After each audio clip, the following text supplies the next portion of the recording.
go. They usually don't have my size. How about I go to Macy's and I'll meet you in like 20 minutes? My friend's like, oh, really? They wouldn't have your size? I don't believe that. Like, what's so hard to believe that this could never be Victoria's Secret? Like, everybody knows. It's kind of hard to keep it from people. Like, this is not so much a secret, more like Victoria's blog post. Maybe like her Facebook status that's already been liked by 87 of her friends. It's more what it's like. So, something that confused me a little bit is guys' infatuation with the zombie apocalypse. Does anybody else feel like, what's the big deal? You can clap if you're, thank you, thank you. Yeah, like why, like, I don't understand, like, why you're so worried about something that could never happen. You'd probably do better if you worried about getting a girlfriend. Like, especially, why are you worried about something that even if it could happen, like, you couldn't have sex with the zombie? Like, I would have sex with a werewolf. And like, I would have sex with a vampire. Like, but only the kind of vampires that would either like kill you or make you a vampire afterwards, because I need to know where the relationship is going. But like, I could, like, how would you ever keep a zombie focused? Like, eat the pussy first, and then maybe you can have some brains, you know? So I hear a lot of people complaining about their GPS systems in their car. Like how their GPS can avoid traffic and it can avoid tolls, but it can't avoid the hood. And like, there are only some people in the world who would need, you know, a GPS that avoids the hood. It's like, one, people who are afraid of the hood, and two, people who don't understand that there is a specific naming convention for neighborhoods.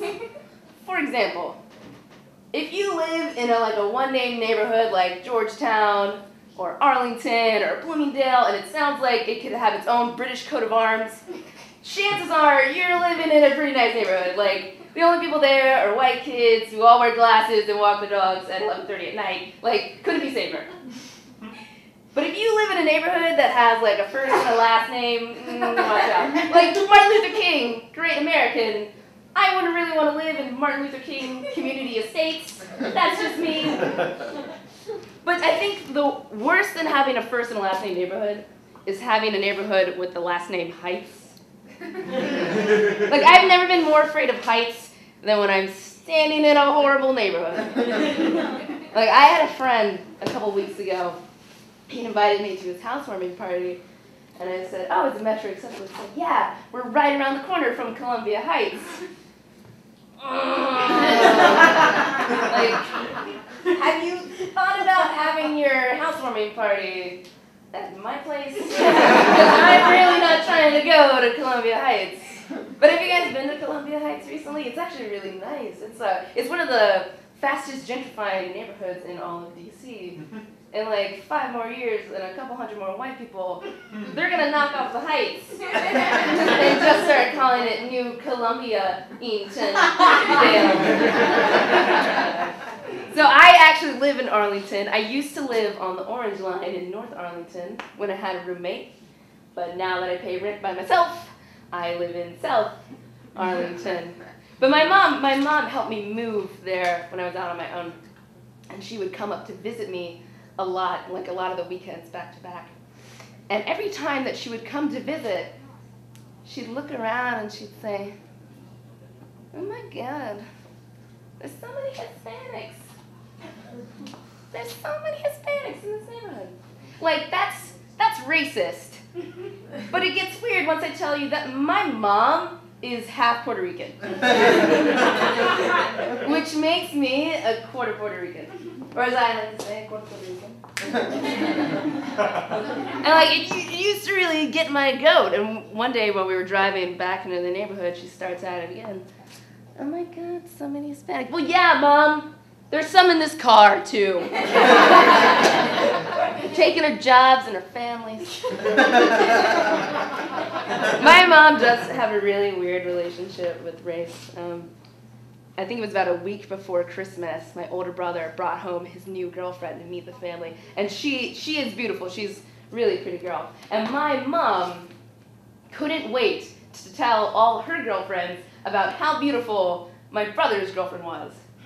So she'd be on the phone, and she'd be like, girl, you will never guess how beautiful my son's girlfriend is. Oh, really? How beautiful is she? Girl, she's 100% Egyptian. Like, she's not bed sheets. Her Egyptianness is not indicative of how beautiful she is. It's not like ugly Egyptians don't exist. They do. Turn on CNN, you'll find one.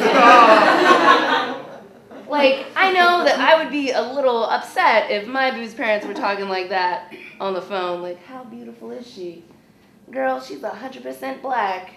Because who is this other girl that you're dating? It couldn't be me. I'm Puerto Rican. Yeah, I used to think that, like, a lot of people, when they look at me, they think that I'm biracial. And I used to think it's because, like, biracial kids, mixed kids are known for being so beautiful, and people thought I was so beautiful. But I'm starting to realize now that it's because I look more like nobody taught me how to take care of my hair.